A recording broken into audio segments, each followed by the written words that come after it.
Hundreds of everyday household items are about to get a lot more expensive thanks to President Trump's trade war and specifically the steel and aluminum tariffs. The tariffs were initially only expected to hit raw materials, but now they include goods containing steel and aluminum. CNN's Matt Egan has this for us. What is going on and what should people be expecting?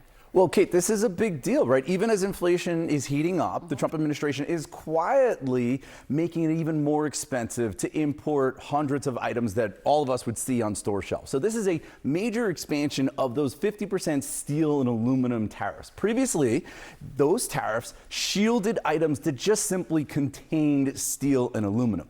Not anymore. Starting this week, those 50% tariffs apply to the steel and aluminum content on many items, right? This impacts more than 400 product categories, right? And some of these are household items, right? Everything from butter knives and baby strollers to even canned deodorant, furniture as well. A whole bunch of household items impacted and some industrial items too. Look at this, cranes, bulldozers, wind turbines, rail cars. It's hard to see how expanding the tariffs to those items is going to help achieve some key Trump administration goals, like making it more affordable to buy homes and build homes, right? Or to get American energy dominance. But the Trump administration says they're doing this really for two reasons. One, to try to crack down on people who are trying to circumvent existing tariffs.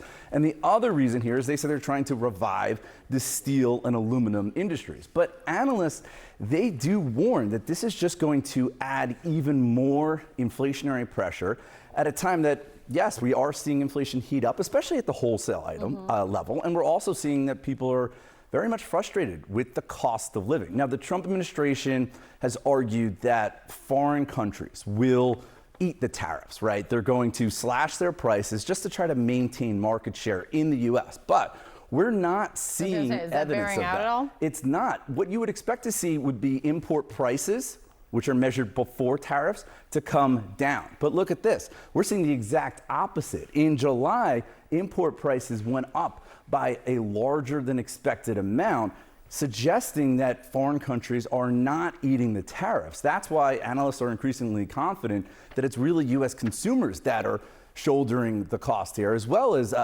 businesses, right? Talked to Samuel Toombs over at Pantheon Economics, and he said foreigners are not paying for President Trump's tariffs.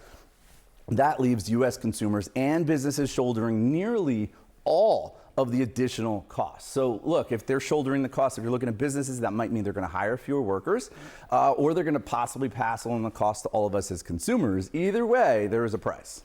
That seems very clear. Thanks, Matt. Thanks, Kate. It's really important to be staying on top of this.